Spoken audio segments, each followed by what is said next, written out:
And we have pictures coming in of Murliimanohar Joshi is casting his vote at the Mahavir Mandir polling booth. Interesting to see this. A sullen man kicking and screaming taken to Kanpur. Mr. Rao? No. I think, see, he wanted to contest, retain his seat like every other MP. But I think you're finding it hard to keep a straight face, Mr. Rao. No, for a prime ministerial candidate, I think anybody would vacate their seat. I think we wanted to have Mr. Modi contest from somewhere in UP, particularly from Eastern Purvanchal region. So Varanasi, there is no better seat than Varanasi for him to really pick up. It's not that he chose this constituency because Dr. Joshi was contesting from there. I think that will be too much to suggest. He's been collateral damage, Professor Shiv Vishwanath, and he's not been seen with Narendra Modi anywhere. None of the oldies, the old brigade, not the oldies, but the old brigade, apologies for that, have been seen around Narendra Modi. It's Arun Jaitley and Amit Shah. I love Rao's analysis. One part of it is official, typically BJP, absolutely correct. But when it comes to the oldies, all you have is sulks and tantrums, and his language collapses there. He's very fond of them, he respects them, but to a certain extent, the human side of them is coming out. I mean, BJP as one big sulk is something I never thought about.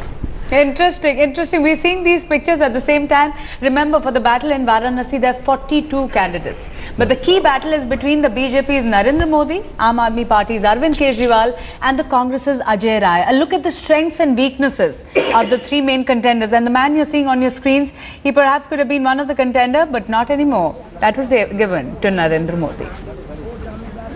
Now, while the BJP insists their fight is to widen the margin of victory in Varanasi, let's break down why Modi cannot take his rivals for granted in the holy city by comparing their strengths and weaknesses. Let's begin with Narendra Modi, of course. Apart from the fact that he enjoys support among the BJP cadre like no other current crop of BJP leaders, he brings the promise of possibly electing the next prime minister from the holy city. His mission has been really to sell the Gujarat's development story to Varanasi. Remember, the BJP had drawn up a separate development model plan for Varanasi, and that's really the message that they've tried to send out to the people. But there is a flip side, of course. There is the fact that Modi is not acceptable to all minorities as his political rivals Arvind Kejriwal and Ajay Rai of the Congress party, and that really is a fact that's not unique to Varanasi alone. Also, he has not campaigned extensively in the city of Varanasi. He went there to file his nomination, and of course that massive dharna by BJP leaders, but locals rely mostly on what media reports and what really the BJP cadre are telling them, but they are not familiar with Narendra Modi as a political leader.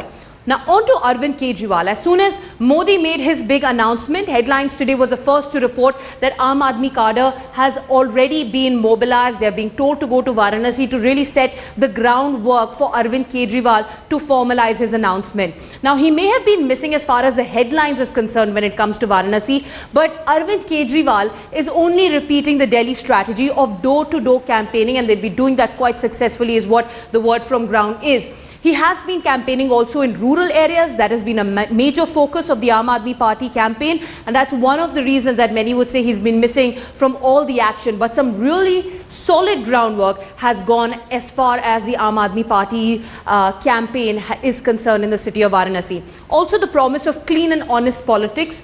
But what could go against Narendra Modi is the late Modi surge. The dharna that was held by the BJP top brass was enough to rattle any well-heeled politician.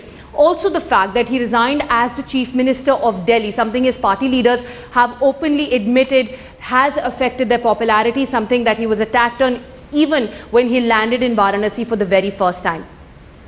Now on to the Congress's Ajay Rai. He's a local MLA. He gave Murlimanohar Joshi a tough contest in the last election, and the fact that Rahul Gandhi himself campaigned for him with a massive roadshow is a very crucial point. But the Modi surge and the fact that Aam Aadmi Party has made inroads into the very crucial Muslim vote is a cause of concern for the Congress party candidate.